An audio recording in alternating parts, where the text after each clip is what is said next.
Good morning সকলোকে। আজি হ'ল বৃহস্পতিবাৰ আৰু মই বৃহস্পতিবাৰে বিষ্ণু মন্দিৰলৈ যাওঁ আৰু আজি অলপ বেছি সোনকালেও আহিলোঁ, সেইকাৰণে মানে কোনো নাই, চব খালী হৈছে আৰু পণ্ডিতজন এতিয়া আহিছেহে আৰু মোৰ চাকি বন্তি কৰা হৈ গ'ল। এতিয়া মই বহিছোঁ অলপ, মানে পণ্ডিতজনে ক'লে অলপ বহিবলৈ ক'লে, তাকে বহি লৈছোঁ। এতিয়া ঘৰলৈ গৈ আছোঁ, যিহেতু বহুত ভোক লাগিছে, একো খোৱা নাই ৰাতিপুৱাৰ পৰা আৰু এতিয়া টাইমটো কমেও 9:30মান বাজিছে দেই আৰু ভোকটো লাগি আছে। এইটো চক প্ৰেম গলি দি মই গৈ আছোঁ বা নিজান ৰাস্তা, তাতে পণ্ডিতজনে এই মিঠাই নিচিনা দিলে, দুটা প্ৰসাদ হিচাপে দিলে দেই।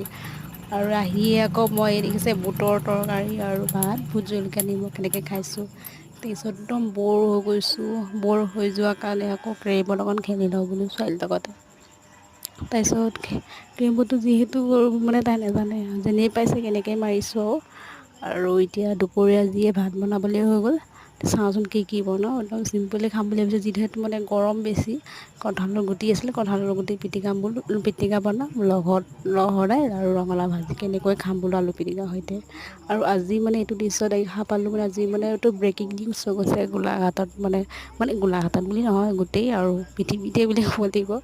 আৰু এইফালে সন্ধিয়া টাইমত মই আহিলোঁ আৰু গোটেই কভাৰ এটা চেঞ্জ কৰিবলৈ আছিলে, তো আজিলৈ বাই।